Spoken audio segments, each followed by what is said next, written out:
c'est un journaliste bien informé loolu mooy dëgg boo waxul dëgg wax fen. mais et puis c'est pas parce que mon grand frère que je le dis am na ñoo xam ni nan nga interpréter le cas du juge Cheikh Ndiaye. non heureusement que Cheikh Ndiaye boobu siégé wul.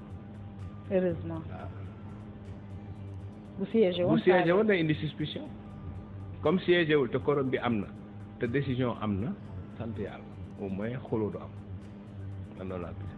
alors Al Aminou Lo mi nekkoon ministre d'État auprès du chef de l'État en charge de l'agenda 2050 qui devient Premier ministre.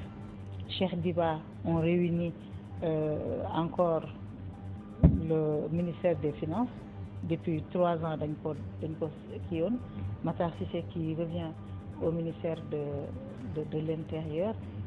Cartographie gouvernement bi de façon générale boo leen di jox note. non c'est un très bon gouvernement honnêtement man profil yi ma ci gis par exemple dafa am ci daal sama xel ku mel ne Matar Cissé vraiment c'est un grand commis de l'État nit ku am fulla la mën a liggéey jox nañ ko fi Sénélec nekk fii mu yëkkati ko xam nga loolu c'est incontestable ku mel ni Cheikh Niang bi mu ñëwee ba léegi par rapport ak voilà bi mu remplacé Yacine Fall ba léegi diplomate Sénégal dafa amaat beneen kii tu vois même ki nga xam ni moom la ñu jox affaire agriculture ku ko xam la ki ñu jox environnement spécialiste expert la ministre de la jeunesse ki ñu ko jox ndaw soosu femme parcours maanaam ca dëgg vraiment man voilà ku mel ni Déthié aussi il est très volontaire xam nga nekk ancien militaire ñëw jeux yi na këtt ni jonn mu ñëw bousculer xam nga affaire yi bougé xam nga Abdourahmane Diouf franchement Abdourahmane Diouf c'est mon frère l'énergie jàngandoo c'est un gars de haut niveau xam nga nit da koo xam ni vraiment yàlla may na ko xam na li muy def et cetera man je pense honnêtement Al Aminou Lo que poste pour poste gouvernement bu baax la Al Aminou Lo sur le papier moom premier ministre normal maanaam mbiram li mu waxee ci PSE ak ni mu ci waxee après dugg ci ay waxi dette cachée ak yooyu moom tax na man vraiment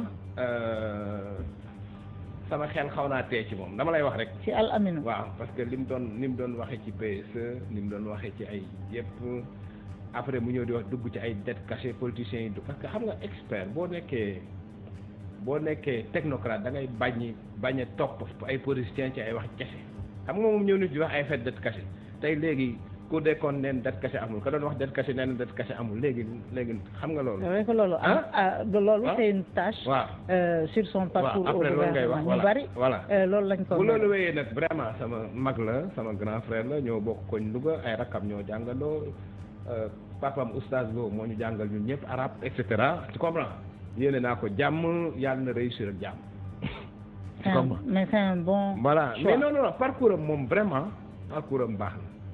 fi mu jaar baax na ba agsi fii baax na et cetera mais bu mu dugg ci politique ngir yàlla parce que gis nga affaire politiciens yi boo ci duggee yaa ci des. alors en France dafa am ce qu'on appelle le président normal. waaw après le passage de Sarkozy.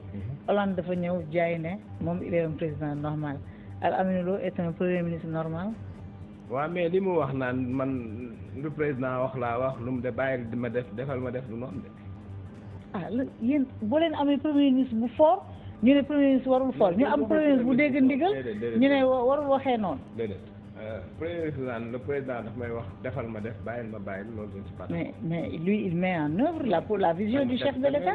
pourquoi laaj ma rek lu tax ma wax loolu. lan moo la ci gêné ci loolu. premier ministre bu la président ne bàyyil lim lay bàyyi doon lu baax ci réew mi waroo bàyyi da nga ko président waruma bàyyi ndax lii ak lii ak lii defal mu bëgg laa def loo xam ne defaloo loo xam ne baaxul ci réew mi da nga ko président li ñu ko def ndax lii ak lii ak lii ak lii.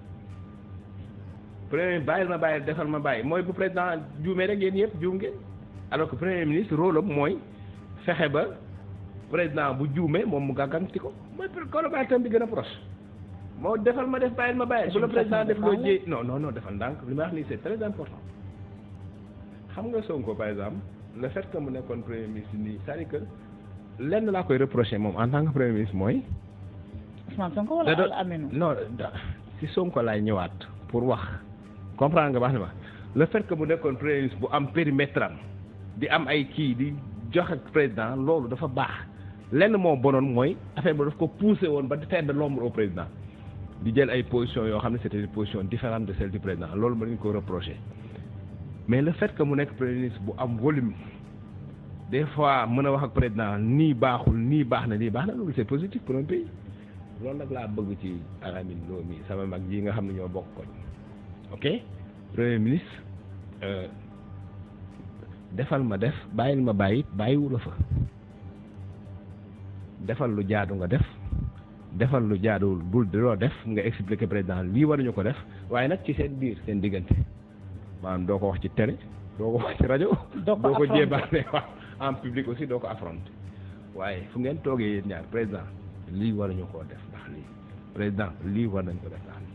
Il y a eu un hommage pour fêter le centenaire de Abdoulaye Wade.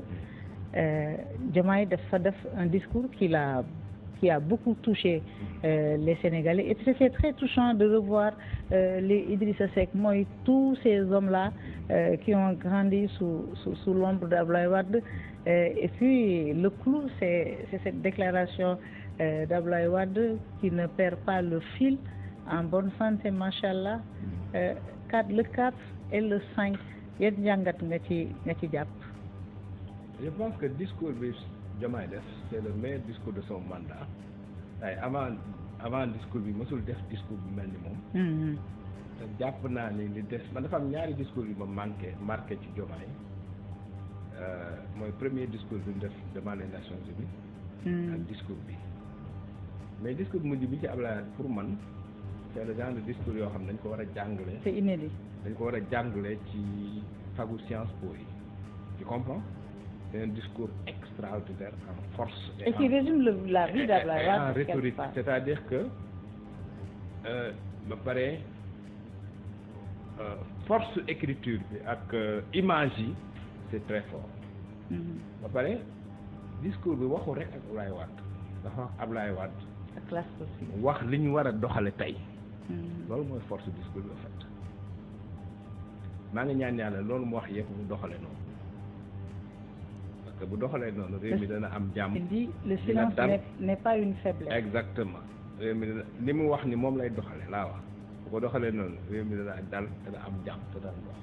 Mais le 4 et le 5 tout ce qui s'est passé toutes ces personnalités ñu gisaat leen. non Abdoulaye Wade moo toll noonu maa ngi wax ni man président daanaka président Afrique ci ëpp gis naa leen li ci ëpp toog naa ak ñoom mosuma cee gis ku mel ni Abdoulaye Wade ci xam-xam ci niveau ci vision yaa ngi dégg ci nga toog ak moom jariñu mu yokkal la dara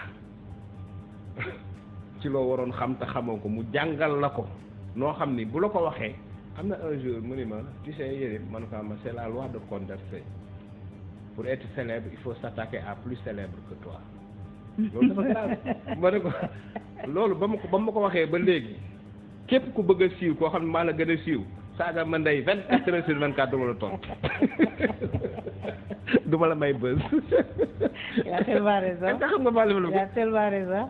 Abdoulaye Wade dafa c'est-à-dire que non pas bi man mosuma gis loolu ci àdduna xam nga politicien bi rek la nit ñi di gis mais Abdoulaye Wade c'est un personnage extraordinaire loolu su ma la ko man aw ma xam-xam mais damaa xam ko am xam-xam xam nga la mais Abdoulaye Wade c'est autre chose.